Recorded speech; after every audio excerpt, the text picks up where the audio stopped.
Slavoj is a man who will tell you something about anything.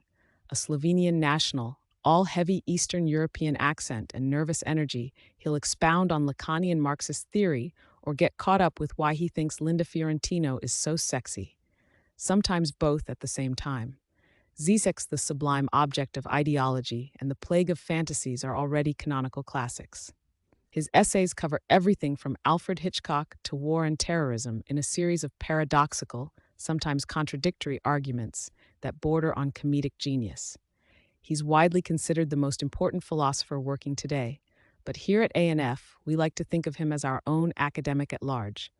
So what better time to consult him than at Back to School? We tracked down during a whirlwind 3 days in London to get his input.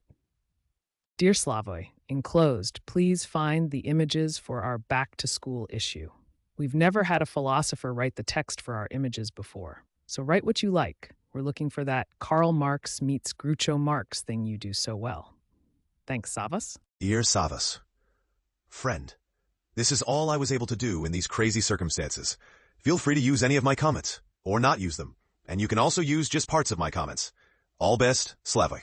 Back to school thus means forget the stupid spontaneous pleasures of summer sports, of reading books, watching movies, and listening to music. Pull yourself together and learn sex. As we know already from Daphnis and Chloe, the late antiquity novel, there is nothing spontaneous about sex. One has to learn it. One has to be introduced to it. The naked couple, without a spectacled teacher, would be reduced to two clumsy ignorants unable to perform the act. A melancholic nostalgia for the good old Victorian days, when it was still a terrifying transgression if a music teacher seduced the daughter of the family. The only successful sexual relationship occurs when the fantasies of the two partners overlap. If the man fantasizes that making love is like riding a bike, and the woman wants to be penetrated by a stud, then what truly goes on while the make-love is that a horse is riding a bike? With a fantasy like that, who needs a personality? There can be no friendship between twins. They are too close, so the only way for each of them to maintain his identity is to liquidate the other. A friend has to be outside my reach, beyond my grasp. And there can be no friendship with someone whom I am not ready to betray. A friend is someone I can betray with love. A woman intermittently kissing two men. Does this constellation not merely explicate the fact that, while a man cheats his feminine partner with another real woman, a woman can cheat a man even if she makes love only with him, since her pleasure is never fully contained in enjoying him? The object of desire is hidden behind the thigh, but the true cause of desire is the tattooed cross on the arm. Is it not clear that we really make love with signs, not with bodies? This is why one has to go to school to learn sex.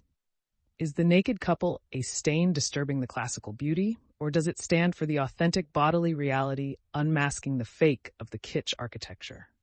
Neither. They are both fakes. Movies are right. The romantic dream is in color. The reality of sex is in black and white. Here, however, school has to teach us another paradoxical lesson. The intensity of real sex can only take place in black and white. When we are immersed into lovemaking, the world loses its colors. If there ever was a happy couple, this-Eid one. The first lesson of love to be learned at school.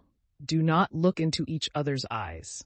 Only by ignoring each other can a couple learn to endure each other and eventually to become aware of the other's proximity. It is obvious that the couple in front of the window are fantasizing that someone is observing them through the window. They need that gaze in order to be in love. They perform their love for that gaze. The Apple in Paradise really was a book Eve was reading. What seduced Adam into sin was the burning curiosity about what is written in the book.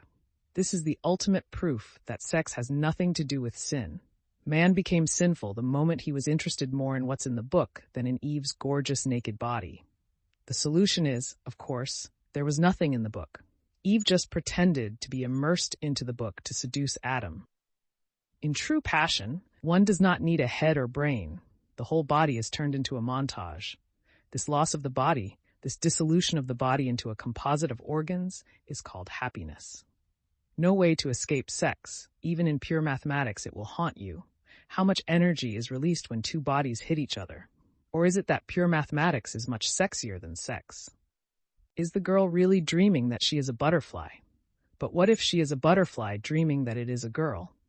It is only when her lover is able to discern the butterfly that is in her more than the girl herself that he will passionately desire her, that making love to her will not be only copulation. The tired, anxious gazes of the participants display the question, was it okay? Did we perform well? Another lesson to be learned at school. Not only under our dress are we all naked. We are truly naked only under our clothes. If we are simply without dress, we are not really naked. There is nothing less erotic than nudism. Usually from a conservative cultural standpoint, the problem with today's culture, especially youth culture, is that of ethics, specifically of standards, limits being blurred. For example, sometimes in the news you don't even know what is publicity and what is news. That is to say that the news is turning into a kind of talk show. What do I see? A utopian vision, a fugue, a truly modern synthesis. Shit, why not have a cake and eat it too? You can have critical theory and nudity and enjoy it. Slavoj Žižek.